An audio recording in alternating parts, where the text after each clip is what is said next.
in a little business place, in a little studio, you don't know. This is my home, otherwise known as my studio. Yeah, give you a little small tour around my studio here. That's how small my studio is. Yeah.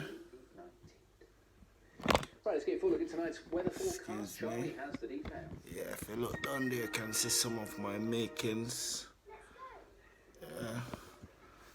But anyway, let's get straight into work. I done no work, I come off for work, and a jerk, I come for jerk. Now we get through the next few days, we'll have more showery weather to come, a few more rainbows. Beating a strong boy at the meantime because I done want my favorite vibes while more work. We should start to see things turning a little bit on the mild side. For the rest of tonight, we have more of those frequent heavy blustery showers to it's my eagle. I like the eagle. Studied the eagle. I realized the eagle. I ain't got the highest.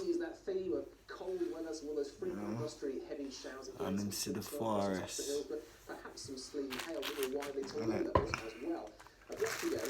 Alright, no further ado. Right, no more for do. More for do something like this. Mr. Hype, aka Mr. Hype. Now this is the shoes that I already make already. Yeah, wear it a couple of times. As you can see, the bottom dirty, but the shoes is still clean and fresh and nice. I don't know, that's how we keep our things around here. Yeah, so I already put on this bit here. I already put on this bit, Mr. Hype, as you can see, aka Mr. Hype. Aha. So anyway, yeah, I put this one over there, so. So right now I'm gonna put the other one right here. And I'm gonna show you some simple steps and how to put, you know, some little small things on without having to bust the brain on how to do it. Anyway, first thing I need is some cotton bud. And then I need some acrylic, some nail and tips remover. Anyway, so there we go. Local shop in the pawn shop. So what I'm gonna do is I'm gonna prepare the shoes, right? I'll make sure that the shoes is prepared for some paint, or any paint, should say. The British royal family, one of the most famous dynasties in the world. So basically, I'm trying to clean the area that I know I'm gonna. So I'll put the design or the name that I want to put on Mr. Hype. Yo. Anyway, yeah. So I clean it off. Try and take off that factory shiny thing you see on it. Finisher. Try and take it off as much as you can so that when you put the paint down, it stick down. Because look, this year I have it on from when I built the shoes from when a couple of months well now. And it's still fresh up there. I mean, it won't move, it won't crack or nothing. You look back on my video then you can see it. No crack. Anyway, still cleaning the shoes. Got a little bit of time around here. Making sure that when I put it on the shoes, it stay on the shoes. It was the first sign something was wrong. Tonight, we look at the seemingly perpetual conflict for the royal family between love and it's a really nice thing to use and clean the shoes around the area, around them area as well. You know, Because take off bits that the After the fairy tale wedding, water and comes soap the won't take reality off. which has seen 3 out of the Queen's 4 children divorced. So act as a cleaner. The marriage was pretty much dead. Alright. But the Queen and Prince Philip had But mostly we use it on white. Because if you put it on color, you know what's going to happen. It's going to take the color off. Alright. So that's so that. will the next generation be able to do the same? So on this one I'm going to use, Modern monarchy. as well I use on that one is the fire red.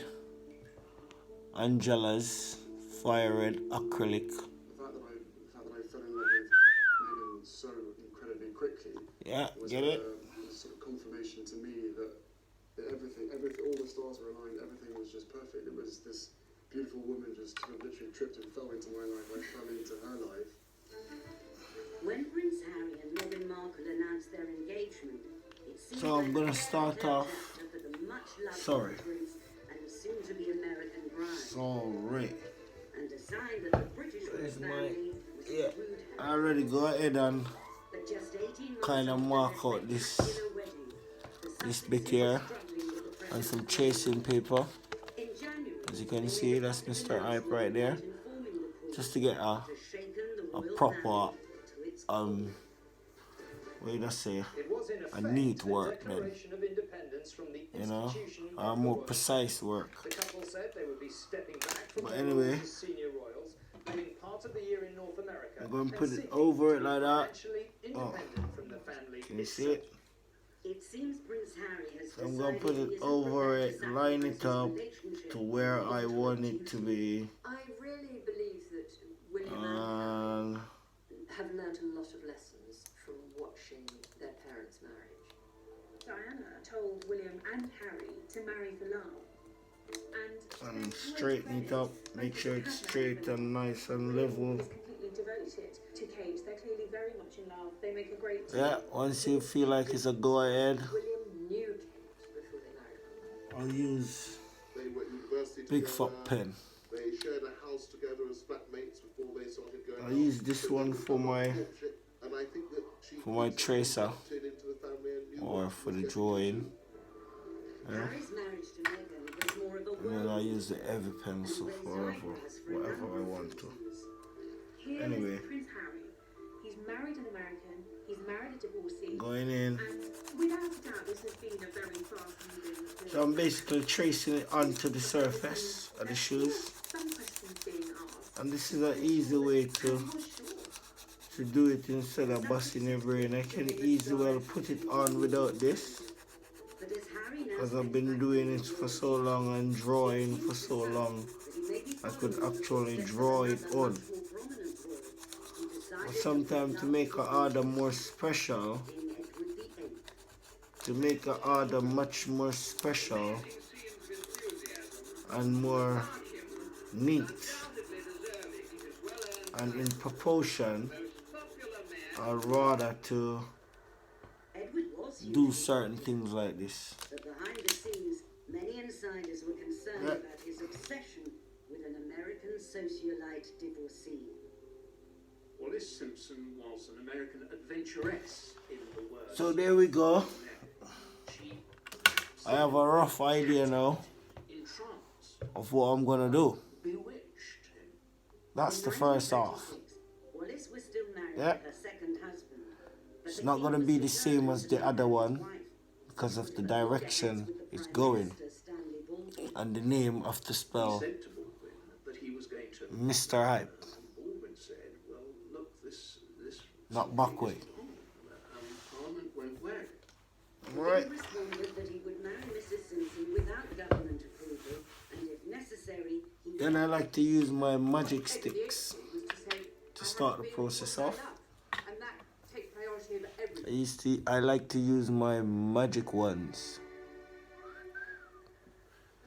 Royal biographer Robert Hardman has spent his career examining decisions made by the royal family. His investigations at the National Archives at Kew have uncovered secrets about the abdication kept under wraps for almost 80 years. Everyone from the Prime Minister down was extremely worried about the state of the King's mind, which way he was going to go. This is an extraordinary document from a senior Home Office official to the saying, we're going to tap the king's phone. You will arrange for the interception of telephone communications between Fort Belvedere, certain addresses in London, and the continent of Europe. This is effectively saying, yes, he is our head of state. When I'm doing these bits, I like to have a little bit of silent, because we feel it's in the national so I can take my deep breath has all sorts of dubious now and again just to get my straight lines, diplomats.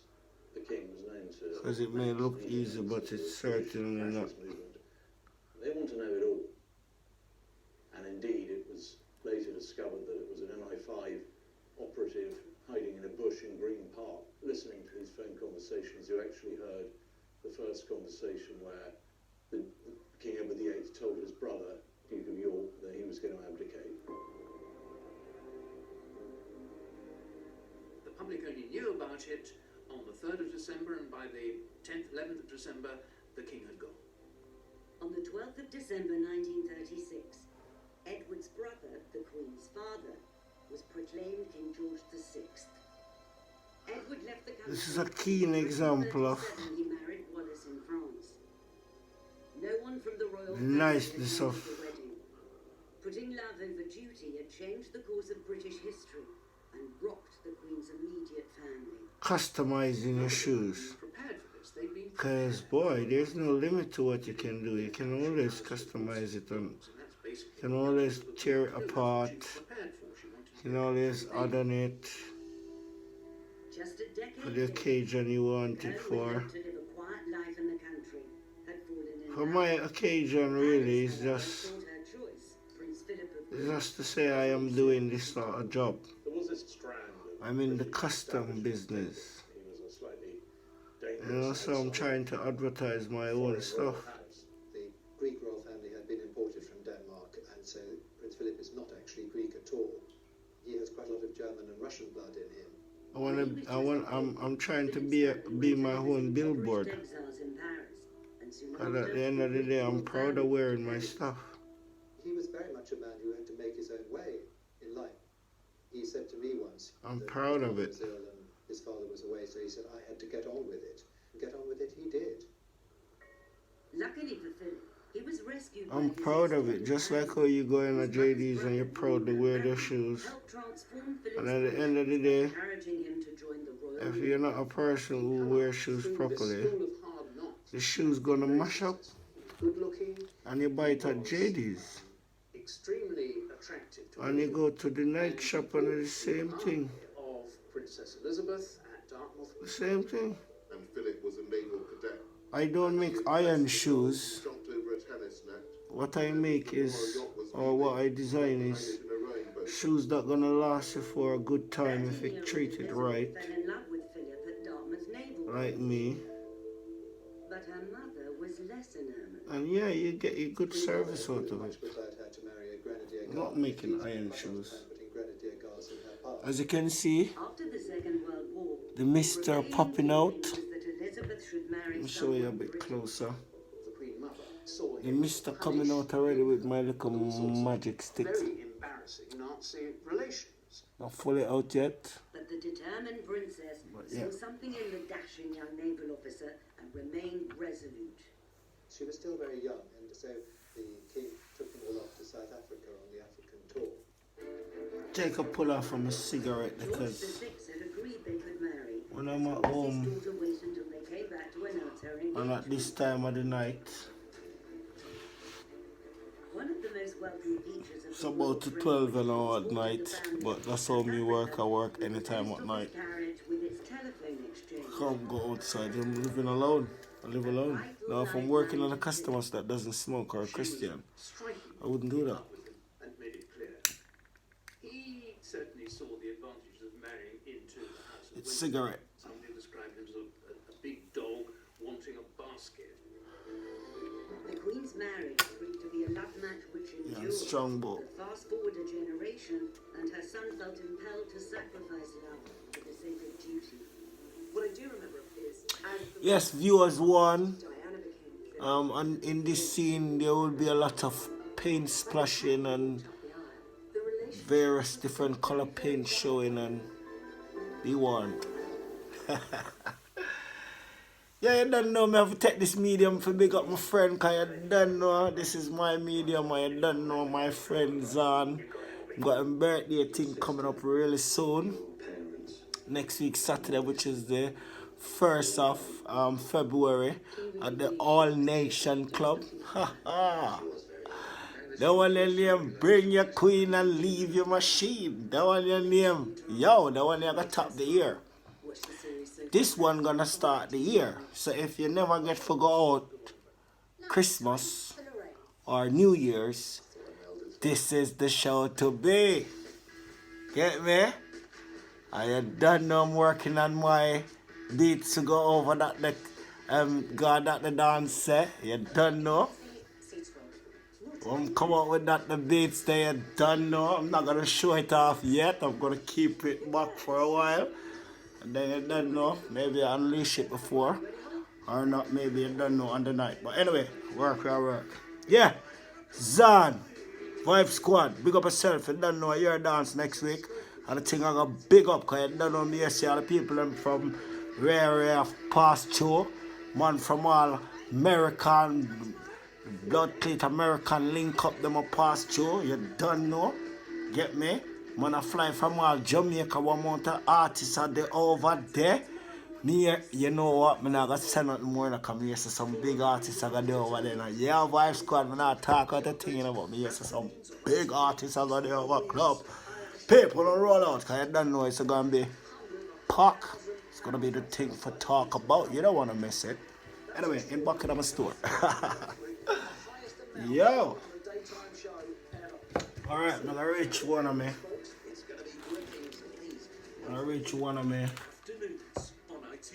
Where did I do with it? Where's my brush?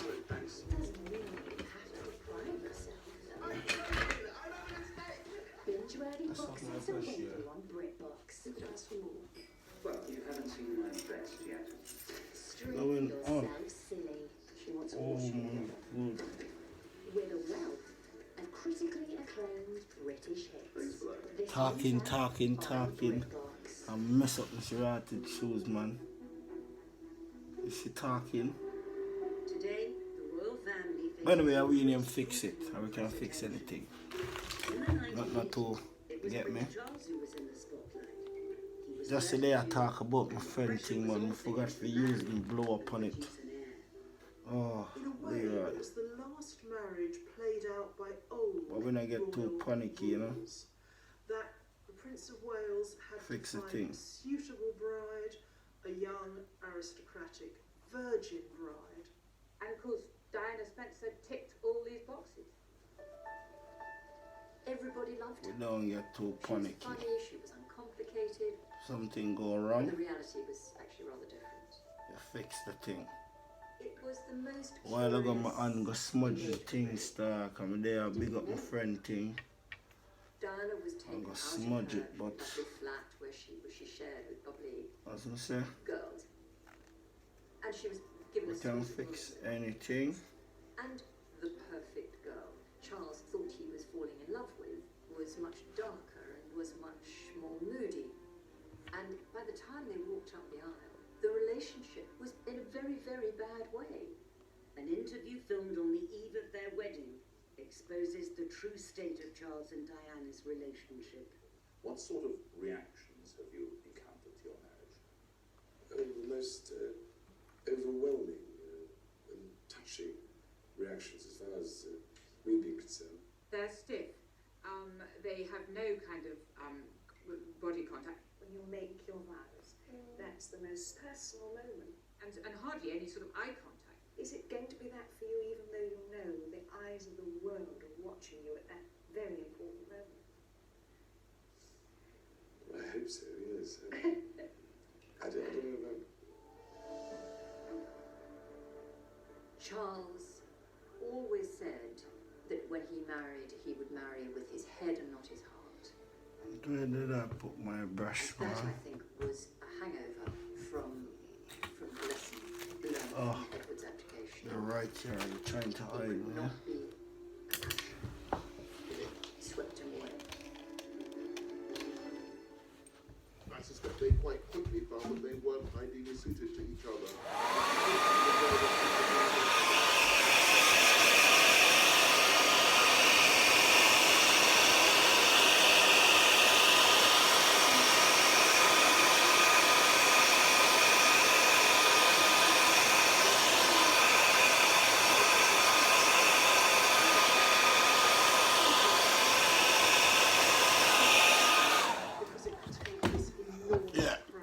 run that under the dress that practically blow dryer. Let the paint dry quickly. Surrogate love affair for the nation. So that one it not smudge again like I just do. Romantic wedding. And two, the paint gets to go on it properly and you can put more layer. Going on behind the scenes.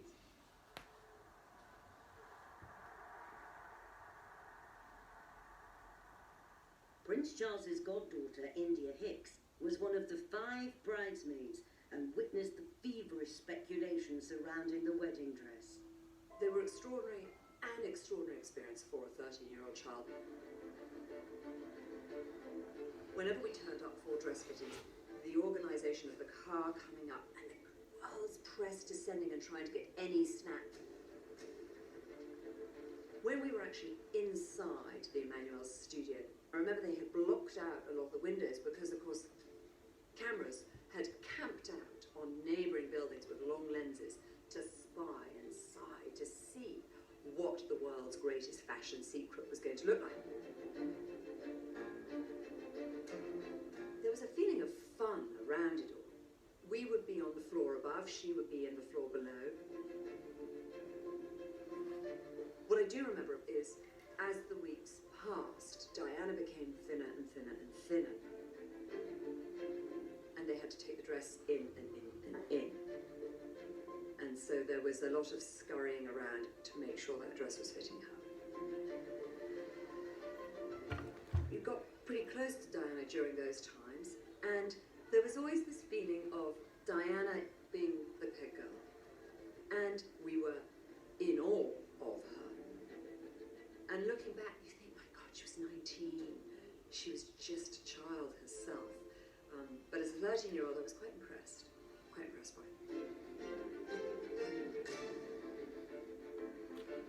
During the dress fittings, this beautiful silk taffeta felt very princessy and very fairy tale-ish. Of course, what no one had tested or anticipated was cramming that amount of fabric into a very small carriage. Her father, herself, her dress and the 25-foot train trot gloriously down the Mall as the world watches.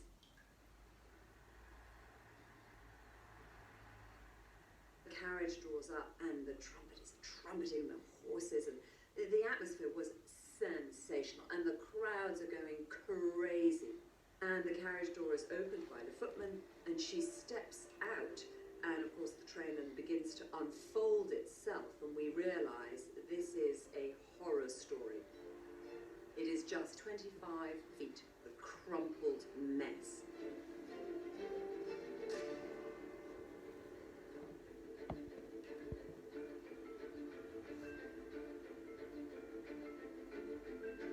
As though Sarah Armstrong-Jones and I just set to work, and really all you see of me is my bottom in the air as I'm bending down trying to undo this.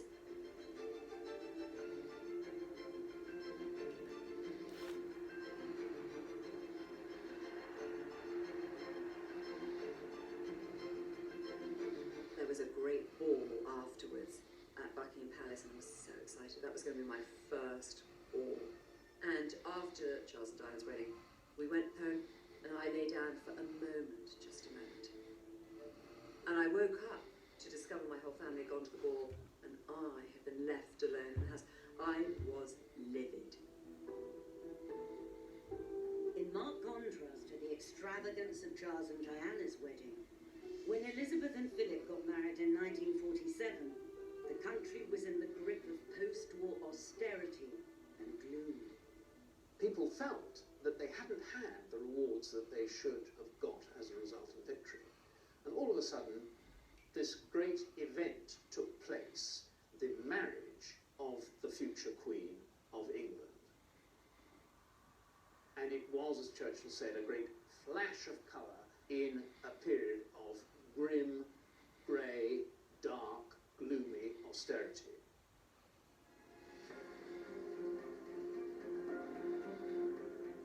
People are standing in queues, rationing. People really have not enough to eat. In keeping with the straitened times, The Prime Minister, Clement Attlee, refused to make the wedding day a national holiday. The royals themselves wondered whether a private ceremony out at Windsor, maybe, would be more appropriate. Robert Hardman has sifted through dozens of documents at the National Archives that show a government determined to economise. It's 2 years after the end of the Second World War. The country's broke. There's no money for anything. And what you see here is the extraordinary extent to which the government is going to try and scrimp and save on everything. This is October, 1 month to go, and the palace are finally approving a press stand, £275, 6-foot red carpet from the west door to the Sacrarian steps. There's a debate going on about whether they're going to have new blue carpet in Westminster Abbey for £100, although there's a second-hand red carpet that might be used, which will be £83, although someone else has found another red carpet that might do for £75. While many couples in the country couldn't afford to get married, there were inevitably concerns about wasting money. Here is a letter of complaint from a branch of the Labour Party saying there can be no undue expense on anything. This is going to be an austerity wedding. It's tolerable for any substantial quantity of labour or materials to be diverted. Justified indignation. The British people will be discouraged in the immense efforts that they are making towards our economic recovery if this wedding is made the occasion for displaying a vast inequality of sacrifice. But in the end, the public didn't have the appetite for a wedding done on the cheap, and they wanted to play a part in making it a day to remember. Wedding gifts were sent from all over the world and displayed at St. James's Palace. And huge numbers of people turned up to see them. A lot of people abroad thought Britain was starving, so a lot of people sent the princess food. She received something like 500 tins of pineapple. A lady in Brooklyn sent a turkey. She also received 148 pairs of stockings. And a couple of kittens sent by a pair of district nurses. Clydebank Council decided it'd be a good idea to send her a sewing machine. Oh, and Gandhi sent a tray cloth that he'd spun on his own loom. And old Queen Mary famously mistook it for a loincloth and complained about the indelicacy. Hundreds of sympathetic women across the country sent in clothing coupons for the wedding dress. Designed by Norman Hartnell, it was an exquisite austerity miracle, complete with 15-foot train. Oh, look at all that. I love the dress. It was beautiful sort of satin. And I think there was a huge lily somewhere. And it was embroidered with sequins. I just remember it being lovely for her. Lady Mary Coleman is the Queen Mother's niece and the Queen's cousin. She's never spoken about the Queen in public before.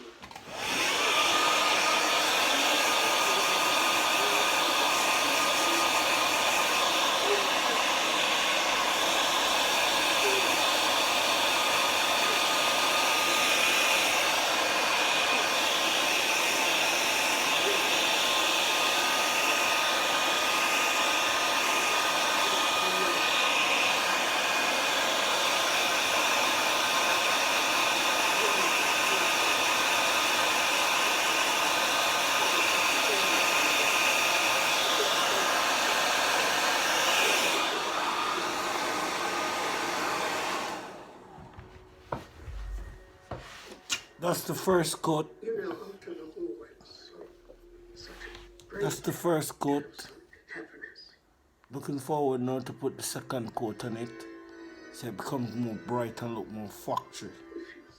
Really happy. Yeah. It's wonderful. Yeah. I remember being glad that we were there.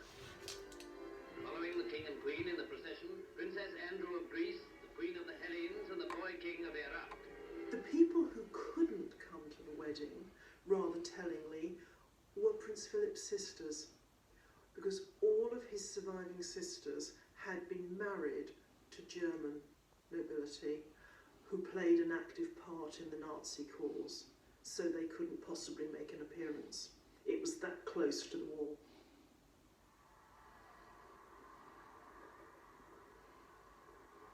There was a great feeling of euphoria suddenly, a release of tension, a feeling that things could only get better. Seldom has a bride and groom received such a tumultuous expression of goodwill. We could look forward as a nation instead of looking back. And it was a turning point for the monarchy, no question.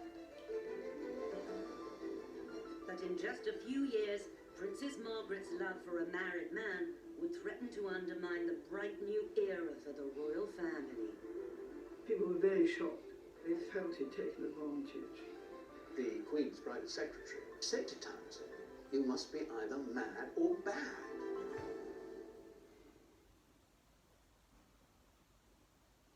What you're about to see is based on a true insurance claim. In this reconstruction, Callum Rains is played by Gio Campario. For this was a lonely road, and Callum really wasn't expecting company.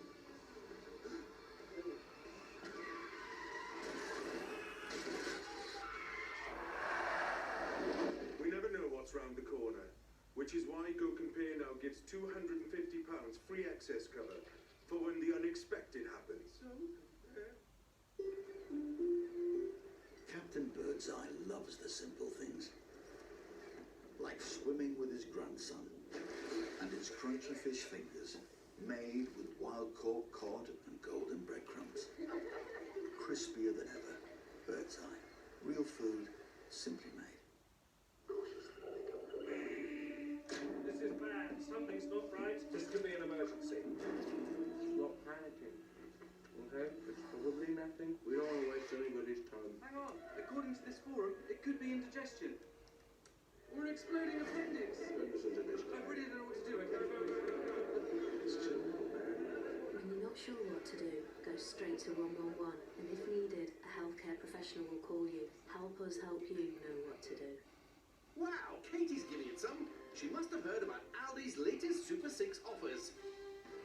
Fresh fruit and veg you can get at Aldi every day from just 69p. Get your skates on, Katie. Oh wait, you're on your bike.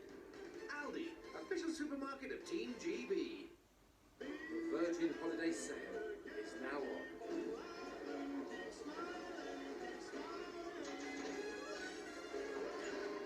So you can play more and spend a lot less. Virgin Holidays, adult protected.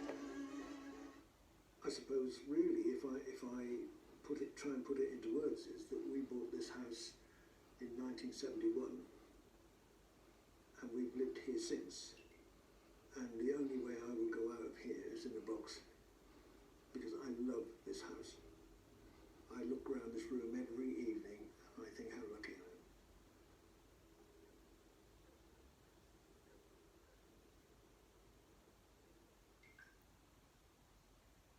Enjoy hundreds of slot games at 32red.com, including favourites like Immortal Romance and Thunderstruck 2.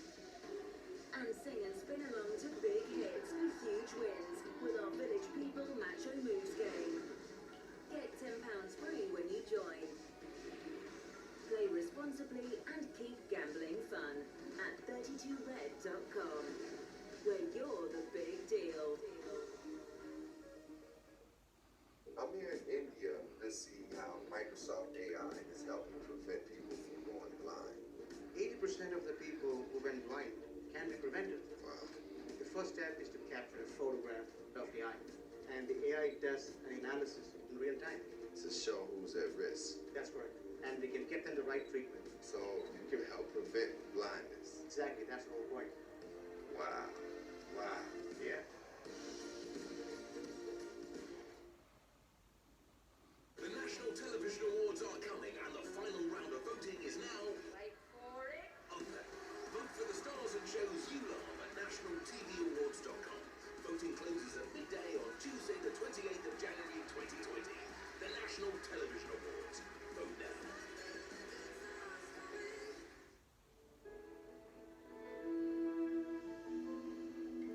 Ken Lennox photographed the royal family for over half a century and took the first ever picture of Charles and Diana together on the banks of the River Dee in 1980. Ken first got to know Second quote. trying to capture her on camera. It's getting there. outside her Earl's Court flat.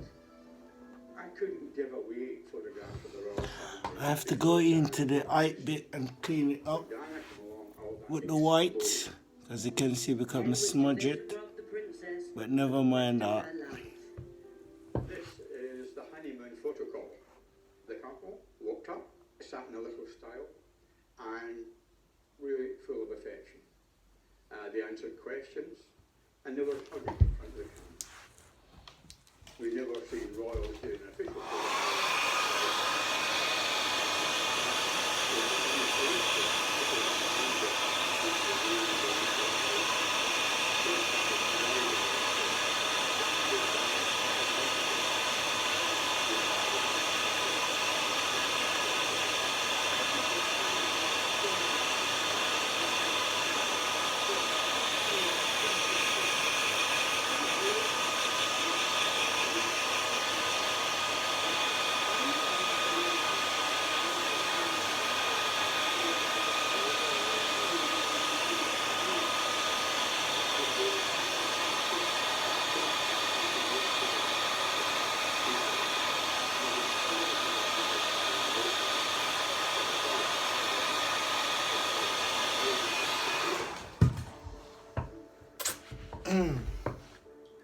Yeah, so big lesson learned. Always eat dry first before you start touching it and chatting like me. Wasn't for that chatting, I would have smudged it, man.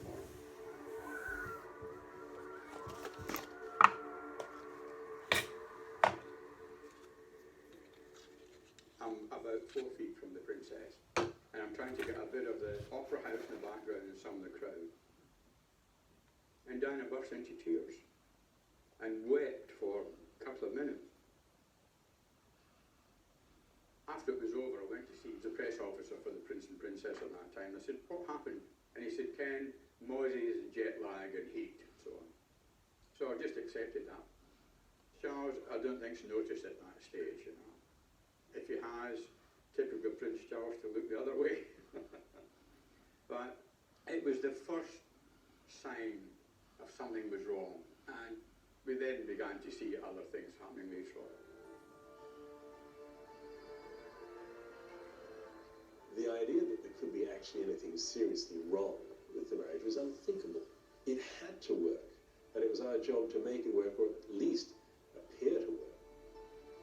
Patrick Jepson was equerry and private secretary to the Princess of Wales for 8 years, with responsibility for her household, and he witnessed the very real problems behind the public facade. As professional royal performers, they were unbeatable. But behind the scenes, it was quite different. They didn't talk to each other. There was the minimum of eye contact. They were short-tempered with each other. Diana, of course, being who she was, enjoyed upstaging her husband. And if she was laughing or smiling more, it wasn't just because she was happy and smiley, it was also because she knew that it got on his nerves. I remember on one particular occasion in Seville, he was looking one way and she was looking the other way, and he could have driven a double-decker bus between the two of them. Such was the hostility. We were in Glasgow for the Glasgow Garden Festival. Charles and Diana were seen happily together among the crowds, but they had actually arrived quite separately in different aeroplanes. We were living a lie. We were covering up for the fact that the marriage was dead. Piece de resistance in terms of the ending of the marriage was South Korea. They looked like Mr. and Mrs. Glum. They looked like two people, A, who didn't want to be in each other's company, and B, who didn't particularly want to be in South Korea. It says just how bad it had got that divorce, even to Queen Elizabeth, looked like the solution, not the problem. The Queen intervening to say enough is enough, the time has come to divorce, was really giving closure to something that was going to happen at some point in the near future. The idea of the Queen ordering her son to divorce would have been unthinkable in a previous era. In the early 1950s, the possibility that her sister might wed a married palace equerry with children led to a crisis that ended with the princess giving up the man she loved. I remember Peter Townsend was very good looking. He was a war hero. The king adored him. He was like a sort of proxy son. Princess Margaret said that it was very romantic because every evening they all went riding off into the sunset. And that, I think, was the first time that, you know, they sort of, I suppose, fell in love. Lady Glenconner has known the royal family her whole life. She was the Queen's maid of honour at the coronation and Princess Margaret's lady-in-waiting and close friend. This is a picture of me, Princess Margaret, the Queen, and Princess Margaret is looking at my feet. And when she was staying with me, we were looking at her photographs, and I said, "Why are you looking at my feet?" And she said, "Well, because you had silver shoes. I have brown ones. I was so jealous of your silver shoes." Anyway, Princess Margaret and I did have great fun. And in those days, we had this nursery footman, and we were always hiding behind doors to get some boo, you know, when he came along with his tray. And I can remember the Queen saying, "Margaret Ann, what are you doing? Are you behaving?" And of course we weren't. The traditional picture of Princess Margaret is that she was the naughty one, while her elder sister was the goody-goody two-shoes. And there's a lot of truth in that. Her father absolutely adored her. He couldn't believe he created this beautiful creature. I mean, he always used to say, "Lilibet is my pride and Margaret is my joy." It's difficult to think back as to the extraordinary glamour and good looks. She was a pocket Venus. She was absolutely the Princess Di of her age. Margaret had the world at her feet, but it came crumbling down when her father died and her sister became queen. Peace. I remember